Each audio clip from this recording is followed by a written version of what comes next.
Hello friends, welcome to my YouTube channel. अभी तक आपने मेरे चैनल को सब्सक्राइब नहीं किया है तो जल्दी से सब्सक्राइब करें और बेल आइकॉन्स पे क्लिक करें ताकि जैसे ही कोई वीडियो अपडेट हो आप तक आसानी से।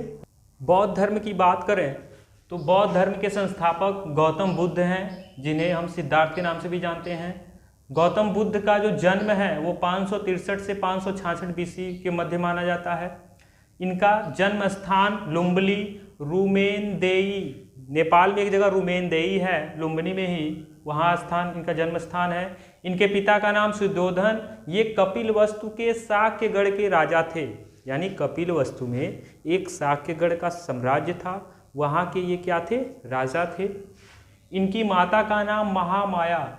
महामाया जी जो हैं वो कोलीयगढ़ की स्त्री थी, यानी कोलीयगढ़ शासक यानी कोलीयगढ़ स्थान एक था, वहाँ की ये कन्या थी।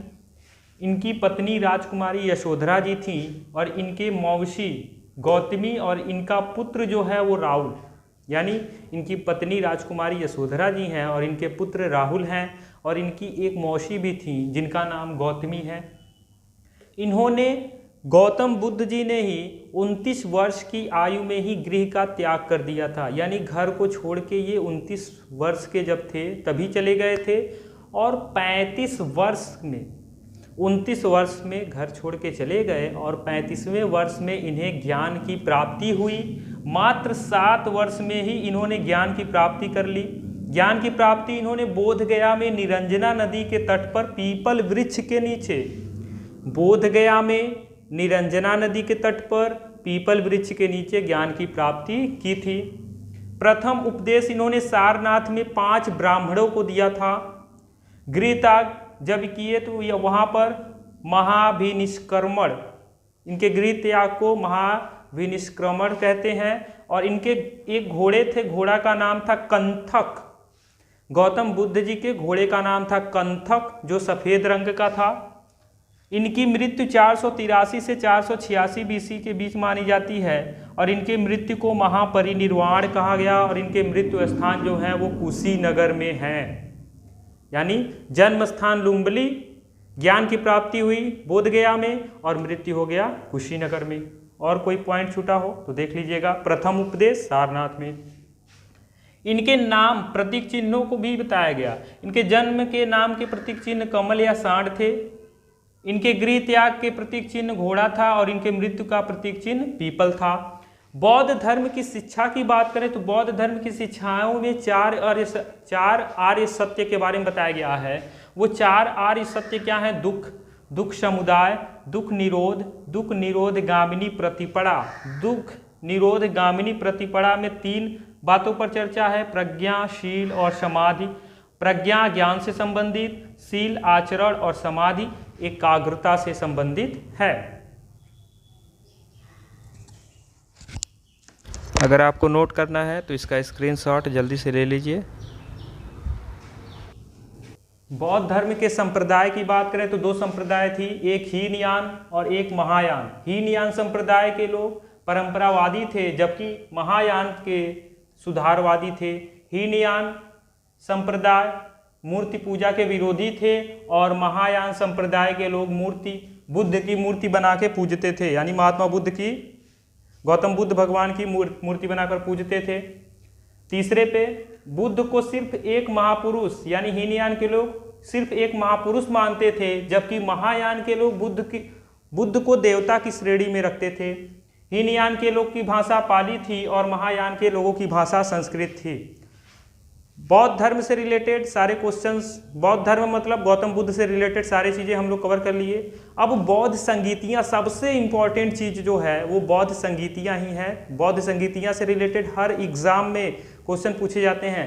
तो प्रथम बौद्ध संगीतियाँ 4 हैं। पहला बौद्ध संगीति का समय 483 से 486 BC, स्थान राजगृह, सप्तपौड़ी गुफा, अध्यक्ष थे महाकश्यप और शासक थे अजात शत्रु। याद रखिएगा, सभी बौद्ध संगीति के स्थान और शासक और क्या परिणाम हुआ, ये 3 चीजें इंपॉर्टेंट होती हैं।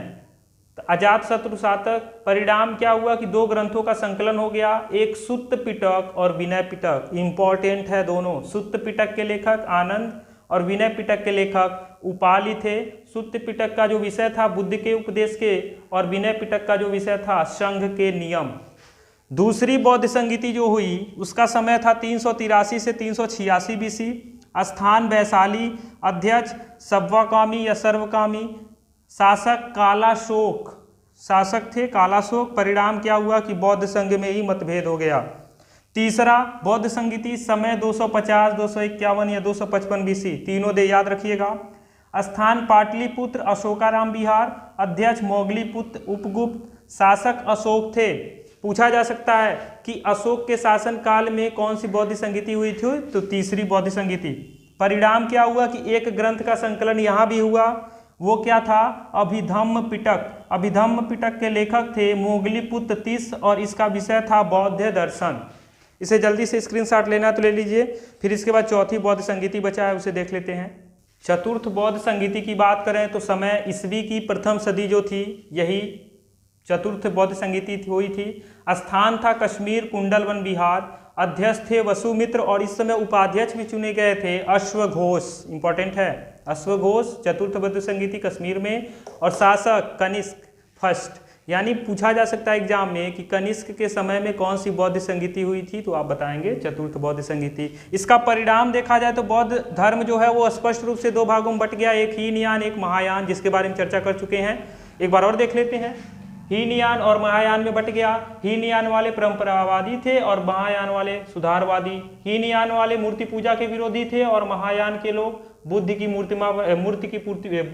मूर्ति बनाकर पूजा करते थे। हीनयान के लोग बुद्ध को सिर्फ महापुरुष मानते थे, लेकिन महायान के लोग इनको देवता का ही दर्जा दे दिए।